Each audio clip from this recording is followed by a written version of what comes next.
Beautiful people. അപ്പോൾ എല്ലാവരും happy ആയിട്ട് സേഫ് ആയിട്ട് വിശ്വസിക്കുന്നു. ഞാൻ ആക്ച്വലി ഇപ്പോഴായിരുന്നു ഒരു വീഡിയോ കണ്ടിട്ടുണ്ടായിരുന്നു. എനിക്കൊന്ന് 2-3 ചാനലിൽ ആ ഒരു സാധനം വന്നിട്ടുണ്ട്.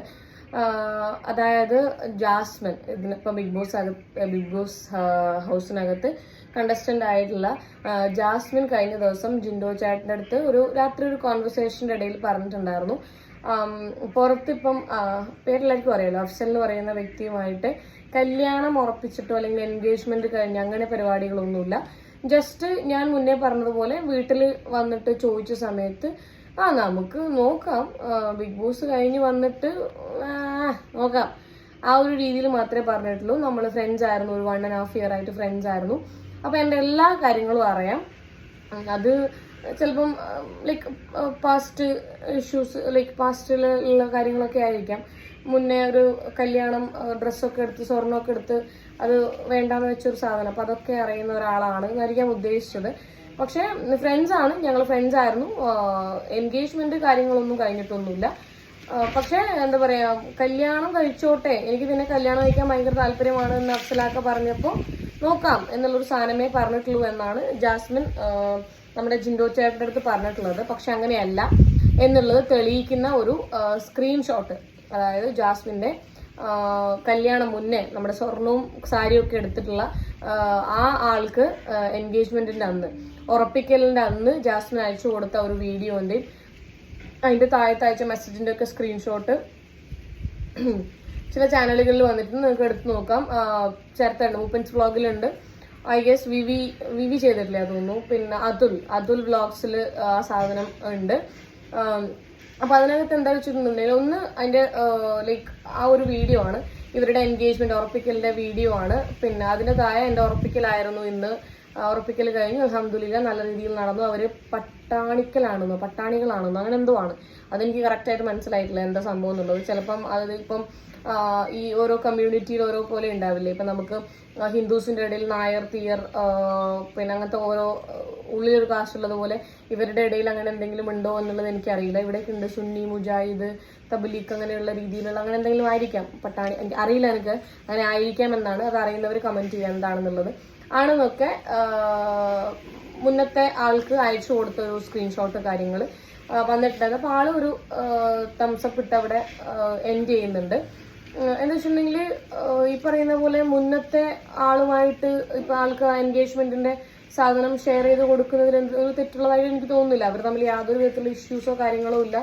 ഹെൽത്തി ആയിട്ടാണ് ആ ഒരു കല്യാണം വേണ്ട എന്ന് വെച്ചത് എന്നുണ്ടെങ്കിൽ, പിന്നെ ആ ഒരു ദേഷ്യമോ കാര്യമോ ഇല്ല എന്നുണ്ടെങ്കിൽ അത് അയച്ചു കൊടുത്തതിൽ എന്ത് തെറ്റാണല്ലോ, അതിൽ തെറ്റൊന്നുമില്ല, അയച്ചു കൊടുത്തോട്ടെ. ഉറപ്പിക്കൽ കഴിഞ്ഞു എന്ന് പറയുന്നതിൽ തെറ്റൊന്നുമില്ല. അതിന് മുകളിൽ കുറച്ച് മെസ്സേജസ് ഉണ്ട്, അതിപ്പോൾ ഞാൻ കണ്ടിട്ടുണ്ട്, എന്തായാലും അത് പോട്ടെ. അപ്പം ഉറപ്പിക്കൽ എന്തായാലും കഴിഞ്ഞിട്ടുണ്ട്. ഈ പറയുന്ന പ്രസ്തുത കണ്ടസ്റ്റന്റിന്റെ എൻഗേജ്മെന്റ് എന്തായാലും കഴിഞ്ഞിട്ടുണ്ട്. ഉറപ്പിക്കൽ എന്ന് പറഞ്ഞാൽ ഞങ്ങളുടെ ഇങ്ങോട്ടൊക്കെ എൻഗേജ്മെന്റ് എന്നാണ്. അവരുടെ വീട്ടിൽ നിന്ന് ആൾക്കാരൊക്കെ വന്ന് ഒരുക്കി, പിന്നെ ആ ഒരു ഇതിൽ വീഡിയോ പ്ലേ ചെയ്യുന്നില്ല അവർ. ആ വീഡിയോൻ്റെ അകത്ത് വളരെ കൃത്യമായിട്ട് കാണുന്നുണ്ട്, നല്ല മുല്ലപ്പൊക്കെ ചൂടി റെഡിയായി അവർ മുല്ലപ്പ് വെച്ചു കൊടുക്കുന്നത്, അങ്ങനെ എന്തോ ആണ് അതിനകത്ത്. പിന്നെ എല്ലാവർക്കും അറിയാം, അപ്പം ചിലപ്പം ജാസ്മിനെ അതിനകത്ത് അറിയാത്തത് കൊണ്ടായിരിക്കാം. കുറെ കാര്യങ്ങളൊക്കെ ജാസ്മിൻ അതിനകത്ത് അറിയാം. അപ്പം ജാഫറങ്ങൾ വിളിച്ചിട്ടാണെന്നുണ്ടെങ്കിലും അവിടെ പോയിട്ടാണെന്നുണ്ടെങ്കിലും കാര്യങ്ങളൊക്കെ പറഞ്ഞു കൊടുത്തിട്ടുണ്ട്. ഇവർ ഏകദേശം 7 മാസത്തോളം റിലേഷൻഷിപ്പിൽ ആയിരുന്ന ആൾക്കാരാണ്. അത് ദേവേറിന്റെ റിലേഷൻഷിപ്പ് അവര് പ്രണയിച്ചു നടന്ന ആൾക്കാരാണ് ഈ പറയുന്ന അഫ്സലും ജാസ്മിനും. അത് കഴിഞ്ഞിട്ട് ആണ് ജാസ്മിന്റെ നിർബന്ധപ്രകാരം ബിഗ് ബോസിൽ പോകുന്നതിന് മുന്നേ എൻഗേജ്മെന്റ് എന്നുള്ളൊരു സാധനം വേണം എന്ന് നിർബന്ധം പിടിക്കുകയും അങ്ങനെയാണ് ആ ഒരു എൻഗേജ്മെന്റ് കാര്യങ്ങൾ ഉണ്ടായത് എന്നാണ് അഫ്സലാക്ക പറഞ്ഞിട്ടുണ്ടായിരുന്നത്. അപ്പോൾ എന്തായാലും എൻഗേജ്മെന്റ് ആളുടെ കഴിഞ്ഞിട്ടുണ്ട്. അതിപ്പം ഇനിയിപ്പം മുന്നോട്ട് കൊണ്ടുപോകാൻ താല്പര്യമില്ല എന്ന് അഫ്സലാക്ക പറഞ്ഞല്ലോ. ഇതില് കുറെ ആൾക്കാർ ആ ഒരു വീഡിയോയുടെ താഴത്ത് ഞാൻ കുറച്ച് പേരുടെ കമന്റ് കണ്ടിട്ടുണ്ടായിരുന്നു. നന്നായി, അല്ലെങ്കിലും പിന്നെ അഫ്സൽ പണത്തിന് വേണ്ടിയാണ് നിൽക്കുന്നുണ്ടായിരുന്നത്, ഫെയിമിന് വേണ്ടിയായിരുന്നു നിൽക്കുന്നുണ്ടായിരുന്നത്, ചക്കയാണ്, ആനയാണ്, മാങ്ങയാണ്, തേങ്ങയാണ്. ആ ചേട്ടന്റെ ഇൻസ്റ്റാഗ്രാമിൽ വളരെ കൃത്യമായിട്ട് എഴുതിയിട്ടുണ്ട്, എനിക്ക് അങ്ങനെ ഇതിൽ നിന്ന് ബിഗ് ബോസിൽ നിന്നോ അല്ലെങ്കിൽ അല്ലാത്ത ജാസ്മിന്റെ പൈസ കൊണ്ട് ജീവിക്കേണ്ട ആവശ്യം എന്തായാലും ഇല്ല. ഞാൻ പണിയെടുത്ത് ജീവിക്കുന്ന ഒരാളാണ്, പണിയുണ്ട്. പിന്നെ ഈ ഫെയിം അടുപ്പിലിട്ട് കഴിഞ്ഞിട്ടുണ്ടെന്നുള്ള ഐഡിയ ആവുന്നില്ലല്ലോ. അതിൻ്റെ ഒന്നും ആവശ്യം കാര്യങ്ങളില്ല എന്നുള്ളത് ആൾ വളരെ കൃത്യമായിട്ട് പറഞ്ഞതാണ്. എൻ്റെ ഒറ്റ ചോദ്യം, ഇത്രയൊക്കെ ആയിട്ടും ഈ പറയുന്നത് പോലെ പ്രണയത്തിലായിരുന്നിട്ട് എൻഗേജ്മെന്റും കഴിഞ്ഞ് ഞാൻ വരും എന്ന് പറഞ്ഞ് വാക്കും കൊടുത്തു പോയി, അതിനകത്ത് ഇത്രയും കാര്യങ്ങൾ കാട്ടിക്കൂട്ടിയിട്ടും എഗെയിൻ ഞാൻ പറയാം, ഇത് റിലേഷൻഷിപ്പ് ഒന്നും ആയിരുന്നില്ല, അല്ലെങ്കിൽ വെറും ഒരു ഉറപ്പിക്കൽ മാത്രമായിരുന്നു. ആ ഒരു ടെഡി ബിയർ അതിനകത്ത് പോയ സമയത്ത് ജാഫർ അങ്കിൾ വളരെ കൃത്യമായിട്ട് ഇതായിരുന്നു എന്നാണെന്ന് അറിയാലോ. അപ്പോൾ അവള് ഇത് പോയി അതവിടെ നിൽക്കട്ടെ എന്ന് പറയുന്നുണ്ടെങ്കിൽ പോലും ആ ഒരു ടെഡി ബിയർ കാണുമ്പം എങ്കിലും ഈ കുട്ടിക്ക് ഓർമ്മയുണ്ടാവുമല്ലോ, ഓക്കെ ഇത് ഇന്നാൾ തന്നതാണ്. ആളുടെ എനിക്ക് തോന്നുന്നു ഇൻസ്റ്റാഗ്രാമിൽ എങ്ങനെ ഈ ഒരു സാധനമുണ്ട് സ്റ്റോറിയിലോ അവിടെ എങ്ങനെ ഉണ്ട് ഈ ഒരു ആ ഒരു പാണ്ഡേന്റെ ടെഡി ബിയർ. അപ്പം ഞങ്ങൾ തമ്മിൽ യാതൊരു ഫ്രണ്ട്ഷിപ്പ് മാത്രമായിരുന്നു എന്നൊക്കെ അതിനകത്ത് കാരണം ഓൾറെഡി എല്ലാവർക്കും അറിഞ്ഞു കഴിഞ്ഞു. അഫ്സൽ എന്ന് പറയുന്ന ഒരാൾ പുറത്തുണ്ട്, വാക്ക് കൊടുത്തിട്ടാണ് വന്നത് എന്നൊക്കെ ആദ്യം പറയുന്നു. ഇപ്പൊ പറയുന്നു എന്താ പറയാ, അതൊരു കല്യാണം അങ്ങനെയൊന്നും അല്ല, നോക്കാം എന്നുള്ളൊരു സാധനം മാത്രമാണ്. ഒരു സ്റ്റാൻഡ് ഇല്ല ആക്ച്വലി. അതെന്തുകൊണ്ടാണ് എന്ന് അറിയില്ല. ചിലപ്പോൾ ഇത്രയും കാട്ടിക്കൂട്ടിയിട്ട് അഫ്സൽ എന്ന് പറയുന്ന ഒരു വ്യക്തിയെ 7 മാസം കൊണ്ട് ജാസ്മിൻ മനസ്സിലാക്കിയിട്ട് ഞാൻ ഇതിനകത്ത് കാട്ടിക്കൂട്ടിയതൊക്കെ തെറ്റാണ്, ഒരിക്കലും ചിലപ്പം അംഗീകരിച്ചു തരില്ലായിരിക്കും എന്നുള്ള നല്ല ബോധ്യമുള്ളത് കൊണ്ടാണോ അങ്ങനെ പറഞ്ഞത് എന്ന് അറിയില്ല. വാട്ട് എവർ ഇറ്റ് ഈസ്, എന്തായാലും ആ ഒരു സാധനം പുറത്തു വന്നിട്ടുണ്ട്. ഇതിന്റെ താഴത്ത് ഇങ്ങനെയൊക്കെ പോയി കമന്റ് ഇടുന്ന ആൾക്കാർ, അല്ലെങ്കിൽ ജാസ്മിൻ ഡിസേർവ്സ് ബെറ്റർ, പിന്നെ അല്ലെങ്കിൽ അഫ്സൽ ഡോണ്ട് ഡിസേർവ് ജാസ്മിൻ എന്നൊക്കെ പറയുന്ന ആൾക്കാരുടെ ഞാൻ ഒറ്റ ചോദ്യം ചോദിക്കട്ടെ, നിങ്ങൾ അങ്ങനെ കമന്റ് മാത്രം ഇട്ട് നിങ്ങളുടെ സ്നേഹവും നിങ്ങളുടെ അമിതമായിട്ടുള്ള ഫാൻ എന്താ പറയാ ആരാധന കാണിക്കുന്നതിനേക്കാളും ബെറ്റർ നിങ്ങളെ വീട്ടിൽ നിന്ന് ആരെങ്കിലും കല്യാണം കഴിപ്പിച്ചു കൊടുത്താൽ അത് കാണിക്കുക, അങ്ങനെയുള്ള കാര്യങ്ങളൊക്കെ കാണിക്കുക. ജാസ്മിന് പനിയനോ നിങ്ങൾക്ക് ഏട്ടനോ അങ്ങനെ ആരെങ്കിലും ഉണ്ടെന്നുണ്ടെങ്കിൽ നിങ്ങൾ കല്യാണം കഴിപ്പിച്ചു കൊടുക്കുക. അങ്ങനെയാണ് നിങ്ങൾക്ക് അവരോടുള്ള ആരാധന കാണിക്കേണ്ടത്. അല്ലാണ്ട് പിന്നെ ഈ പറഞ്ഞ പോലെ അഫ്സലാക്കാന്റെയും മുന്നാക്കാന്റെയും സിയാദിന്റെ ഒക്കെ പിന്നെ വീഡിയോയുടെ താഴത്ത് പോയിട്ട് തന്തൊക്കെ വിളിച്ചിട്ടല്ല നിങ്ങൾ ജാസ്മിനോടുള്ള സ്നേഹം കാണിക്കേണ്ടത്. ഇങ്ങനെയൊക്കെ കാണിക്കും. അപ്പൊ നമ്മൾ ഞാനടക്കമുള്ള ആൾക്കാർ എഴുന്നേറ്റ് നിന്ന് കൈയടിക്കും, നിങ്ങൾ ആരാധനയെ ബഹുമാനിക്കും, അങ്ങനെയൊക്കെ ചെയ്യും. പറ്റുമോ? പറ്റില്ല ബൈ, അല്ലേ? Okay, what ever. ആ ഒരു ചാറ്റ് കാണേണ്ട ആൾക്കാർക്ക് ഇവരിൽ ആരെങ്കിലും ഒരാളുടെ വീഡിയോ പോയിട്ട് ചെക്ക് ചെയ്യാം. അതിനകത്ത് ഓൾറെഡി ആ ഒരു സാധനമുണ്ട്. സോ അതിനകത്ത് പറഞ്ഞ ആ ഒരു കള്ളത്തരം എന്തായാലും പൊളിഞ്ഞിട്ടുണ്ട്. ആൻഡ് എനിക്ക് ഈ ഒരു വീഡിയോയിൽ പിന്നെ സംസാരിക്കാനുള്ള കാര്യം എന്താ വെച്ചിട്ടുണ്ടെന്നുണ്ടെങ്കിൽ, അൻസിബ എന്ന് പറഞ്ഞ ആ ഒരു ചേച്ചി എവിക്റ്റായി പോയിട്ടുണ്ടായിരുന്നു. അതിന്റെ സത്യാവസ്ഥ കാര്യങ്ങൾ അതായത് ബിഗ് ബോസിന്റെ ഏകദേശം അതിനകത്ത് നടക്കുന്ന കള്ളക്കളികളും കാര്യങ്ങളൊക്കെ വെളിപ്പെടുത്തുന്ന ഒരാൾ വളരെ കൃത്യമായിട്ട്, ഒരു ചേച്ചി വളരെ കൃത്യമായിട്ട് വന്ന് പറഞ്ഞിട്ടുണ്ട്. അത് അൺഫെയർ ആയിട്ടുള്ള ഒരു എവിക്ഷൻ ആയിരുന്നു. കാരണം അത് നമ്മുടെ മുത്തുമണി, നമ്മുടെ മുത്തുകെട്ട ഹാഫീസിന്റെ പരിപാടിയായിരുന്നു എന്നുള്ളത്. കാരണം ശ്രീതുവിനേക്കാളും അതുപോലെ തന്നെ ഋഷിചാട്ടിനേക്കാളും ഒക്കെ മുകളിലാണ് അൻസിബേച്ചിക്ക് ഉണ്ടായിരുന്ന വോട്ടിംഗ് അല്ലെങ്കിൽ വോട്ട് കിട്ടിയിട്ടുണ്ടായിരുന്നത്.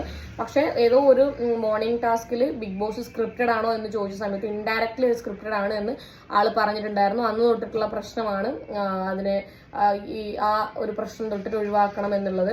അപ്പം ഹാഫീസ് വളരെ കൃത്യമായിട്ട് പറഞ്ഞിട്ടുണ്ട്, നിങ്ങൾ ഒന്നുകൊണ്ടും പേടിക്കണ്ട, പിന്നെ വോട്ടിങ്ങിലും നമുക്ക് കളത്തരം കാണിക്കാം, ദാറ്റ് ഡസന്റ് മാറ്റർ. പിന്നെ കുറെ ആൾക്കാർ വന്ന് പറയുന്നുണ്ടായിരുന്നു വോട്ടിങ്ങിലൊന്നും ചെയ്യാൻ പറ്റില്ല, ആനയാണ് മാങ്ങയാണ് തേങ്ങയാണെന്ന്. മനസ്സിലായില്ല, വോട്ടിങ്ങിലും ചെയ്യാൻ വേണ്ടി പറ്റും. അതുപോലെ തന്നെ ഞാൻ മുന്നേയും പറഞ്ഞിട്ടുണ്ട് ഈ ഒരു സാധനം സ്ക്രിപ്റ്റഡ് ആണ് എന്നുള്ളത്. സ്ക്രിപ്റ്റ് എങ്ങനെയാണെന്ന് വെച്ച് കഴിഞ്ഞിട്ടുണ്ടെങ്കിൽ ഇവരുടെ കയ്യിൽ, ഈ പറയുന്ന പിന്നണി പ്രവർത്തകരുടെ കയ്യിൽ വളരെ കൃത്യമായിട്ടുള്ള ഒരു സ്ക്രിപ്റ്റ് ഉണ്ടാവും. മനസ്സിലായില്ലേ? അത് വെച്ചിട്ടാണ് അവർ കാര്യങ്ങൾ മുന്നോട്ട് നീക്കുന്നത്. അത് നിങ്ങൾ മനസ്സിലാക്കിയേ പറ്റുള്ളൂ. അപ്പം അതിനകത്തുള്ള ഓരോ കണ്ടസ്റ്റൻസിന്റെയും ഇമേജ് അല്ലെങ്കിൽ അവർക്ക് ഏത് ക്യാരക്ടർ കൊടുക്കണം എന്നുള്ളതും, അവർക്ക് നെഗറ്റീവായിട്ട് പുറത്തു പോകണോ പോസിറ്റീവായിട്ട് പുറത്തു പോകണോ എന്നൊക്കെ തീരുമാനിക്കുന്നത് അതിന് പിന്നിൽ പ്രവർത്തിക്കുന്ന ആൾക്കാരാണ്. ഇപ്പൊ മൻസിബേച്ചിന്റെ കാര്യം വരികയാണെന്നുണ്ടെങ്കിൽ അവരെ ബെഡിൽ തന്നെ ഒതുങ്ങി, ബെഡിൽ തന്നെ കുത്തിരിപ്പിച്ച്, അല്ലെങ്കിൽ ഇവര് അങ്ങോട്ടും ഇങ്ങോട്ടും പറയുന്നത് മാത്രം പുറത്തു വിട്ട്, അവരുടെ ആക്റ്റീവായിട്ടുള്ള ബാക്കി ഇൻഫോർമേറ്റീവായിട്ട് പറഞ്ഞ കാര്യങ്ങളൊന്നും പുറത്തു വിടാതെ ഇവർക്ക് വേണ്ട രീതിയിൽ പുറത്തേക്ക് വിടുകയായിരുന്നു എന്ന് ആശിഷി വളരെ കൃത്യമായിട്ട് പറയുന്നുണ്ട്. പിന്നെ ഇതിൽ നമുക്ക് അൻസിബേച്ചിന്റെ അടുത്ത് നിങ്ങൾ കേസിന് പോകണം അങ്ങനെ പറയാൻ ഇപ്പൊ പറ്റില്ല. കേസിന് പോയി കഴിഞ്ഞിട്ടുണ്ടെന്നുണ്ടെങ്കിൽ ഈ 10-70-80 ദിവസത്തോളം അവിടെ നിന്നതിന്റെ പേയ്മെന്റ് ഇവർക്ക് കിട്ടില്ല. ഞാൻ മുന്നേ പറഞ്ഞിട്ട് 9 മാസത്തെ കോൺട്രാക്ട് കാര്യങ്ങളാണ് വരിക. 3 മാസം അതിനകത്തും 6 മാസം പുറത്തിറങ്ങി കഴിഞ്ഞിട്ട് 6 മാസം ഇതിനെക്കുറിച്ചൊന്നും സംസാരിക്കാനോ കാര്യങ്ങളോ ഒന്നും പറ്റില്ല എന്നാണ് എൻ്റെ ഒരു അറിവ്. അപ്പൊ എന്തായാലും കേസിന് പോകാൻ പറ്റാൻ ചാൻസ് ഇല്ല. പിന്നെ ആരോ മറ്റേ നമ്മുടെ റോക്കി ബൈ അടിച്ച കേസിനൊക്കെ കൊടുത്ത് അങ്ങനെ ഏതെങ്കിലും വക്കീലന്മാർ പോകുന്നുണ്ടെന്നുണ്ടെങ്കിൽ ഈ ഒരു സാധനം ഉപകാരപ്പെടും എന്നുള്ളതാണ്. ഇവർ ഓൾറെഡി നമ്മൾ പറഞ്ഞല്ലോ, ഓൾറെഡി ഒരാളെ ഫിക്സ് ചെയ്തിട്ടുണ്ട് ഇവർ. ഇന്ന ആൾക്കാണ് കപ്പ് കൊടുക്കാൻ പോകുന്നത്. അപ്പോൾ ബാക്കിയുള്ളവർ എങ്ങനെയെങ്കിലും ഒക്കെ ആയിട്ട് ഇവർ തട്ടും. മനസ്സിലായില്ലേ? പിന്നെ എനിക്ക് തോന്നുന്നു ശരത്ത ലൈക്ക് മൂപ്പൻസ് വ്ളോഗിലാണ് പറഞ്ഞിട്ടുണ്ടായിരുന്നത്, ജിൻഡോ ചേട്ടൻ എന്തായാലും കപ്പ് കൊടുക്കില്ല എന്നൊരു തീരുമാനം ബിഗ് ബോസിന്റെ ക്രൂ മൊത്തമായിട്ട് എടുത്തിട്ടുണ്ട്. എന്താ വെച്ചിട്ടുണ്ടെങ്കിൽ അവരെ ഒരു നിറത്തിന്റെ ബേസിലും മണ്ടൻ എന്നൊക്കെയുള്ള കാറ്റഗറിയിലാണ് പെടുത്തിയിട്ടുള്ളത്. ഇങ്ങനെ ഒരു മണ്ടൻ കപ്പടിച്ചു കഴിഞ്ഞിട്ടുണ്ടെന്നുണ്ടെങ്കിൽ അത് ബിഗ് ബോസിന് തന്നെ നാണക്കേടാണെന്നൊക്കെയുള്ള രീതിയാണ്. ബാക്കി നിങ്ങളിപ്പോൾ കപ്പ് കൊടുക്കുന്ന ആൾക്ക് എന്ത് ടൈറ്റിൽ കൊടുക്കും എന്നുള്ളതും കൂടി നമുക്ക് കണ്ടറിയാം കേട്ടോ. ഇവരൊരാളെ എന്തായാലും ഫിക്സ് ചെയ്തിട്ടുണ്ടല്ലോ, അവർക്ക് എന്ത് ടൈറ്റിലാണ് കൊടുക്കുന്നത്. ഇപ്പം ജിൻഡോ എന്ന് പറഞ്ഞ ആ ചേട്ടന് പിന്നെ കറുത്തവനാണ്, പിന്നെ മണ്ടനാണ്, അങ്ങനെയൊക്കെയുള്ള ഒരു കാറ്റഗറി കൊടുത്തില്ല. അൻസി ബേച്ചിക്ക് പിന്നെ അണലിയാണ്, അതുപോലെ തന്നെ പിന്നെ ബെഡ്സിബ എനിക്കൊന്ന് കിടക്ക, അങ്ങനത്തെ കുറച്ച് ഒരു വാലുണ്ടല്ലോ. അപ്പൊ നിങ്ങൾ ഈ ട്രോഫി കൊടുക്കുന്ന അല്ലെങ്കിൽ ഈ കപ്പ് എടുത്ത് കൊടുക്കുന്ന ആൾക്ക് എന്ത് വാലാണ് കൊടുക്കുക, എന്തിന്റെ ബേസിലാണ്, എന്താണ് അവർക്ക് ആ ഒരു നമ്മളൊരു നെയിം കൊടുക്കില്ല, ഇന്ന ആള് എന്നുള്ളൊരു സാധനം, അങ്ങനെ എന്താണ് നിങ്ങൾ കൊടുക്കുന്നത് എന്നുള്ളത് കൂടി നമുക്ക് കാണാം, നമുക്ക് കാത്തിരുന്ന് കാണാം.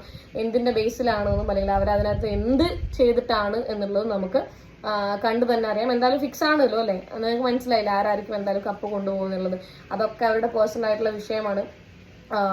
ലൈക്ക് കപ്പ് കൊണ്ടുവരുന്ന കപ്പ് കൊണ്ടുവരാണ്ടിരിക്കുന്നതൊക്കെ. പക്ഷെ പുറത്തുള്ള ഒരാളുടെ പേരൊക്കെ അതിനകത്ത് വിളിച്ചെടുത്തിട്ട് ആ ആളുടെ നിങ്ങൾ പിന്നെ ഈ കുറെ ആൾക്കാർ ഭയങ്കര പുരോഗമനവാദം പിന്നെ എടുത്ത് ഛർദ്ദിക്കുകയും ചെയ്യും. അത് കഴിഞ്ഞിട്ട് നിങ്ങൾ ഈ വുമൺ കാർഡ് എന്തിനാണ് ഇറക്കുന്നത്? പിന്നെ ഈ കുട്ടീന്റെ ഫാൻസിനോടാണ്. നിങ്ങൾ അനാവശ്യമായിട്ട് വുമൺ കാർഡ് ഇറക്കേണ്ട ആവശ്യമൊന്നുമില്ല. ഈ പറയുന്ന പോലെ ഈ കുട്ടി മൂലം ചതിക്കപ്പെട്ട ആൾക്കാരോ അപ്പോ അവരുടെ മെന്റാലിറ്റിയോ? നിങ്ങൾ പറയുന്നു ആൺകുട്ടികളല്ലേ, ആണുങ്ങളല്ലേ, അല്ലെങ്കിൽ പിന്നെ അഫ്സലാണല്ലേ, ഈ പറയുന്ന മുന്നാക്കാണല്ലേ, സിയാദാണല്ലേ, അവർക്ക് ഇനിയും പെണ്ണ് കിട്ടും. ആരാ പറഞ്ഞു നിങ്ങളെടുത്ത്? അങ്ങനെയൊക്കെയുള്ള അവർക്ക് ഫീലിങ്സ് ഒന്നുമില്ലേ? അവരുടെ സങ്കടങ്ങളോ അപ്പോ അവരനുഭവിക്കുന്ന മെന്റൽ പ്രഷറോ അവരനുഭവിക്കുന്ന ഹെൽത്ത് ഇഷ്യൂസോ ആൻസൈറ്റീസോ പാനിക് അറ്റാക്സോ അതിനെക്കുറിച്ചൊന്നും നിങ്ങൾ ആരും സംസാരിക്കുന്നത് ഞാൻ കണ്ടിട്ടില്ലല്ലോ. അതൊരു പെൺകുട്ടി ആയതുകൊണ്ട് എന്തിനാണ് ഇങ്ങനത്തെ ഓരോ കാർഡുകൾ ഇറക്കുന്നത്? Woman card, victim card, survivor card. അപ്പൊ ഓപ്പോസിഷൻ നിൽക്കുന്നവർക്ക് ഒരു കാർഡും ഇല്ലേ? ഒരു തേങ്ങാക്കൊലയും ഇല്ലേ? അവരുടെ ഇതിനൊരു വിലയും ഇല്ല എന്നാണ് നിങ്ങൾ പറഞ്ഞു വരുന്നത്.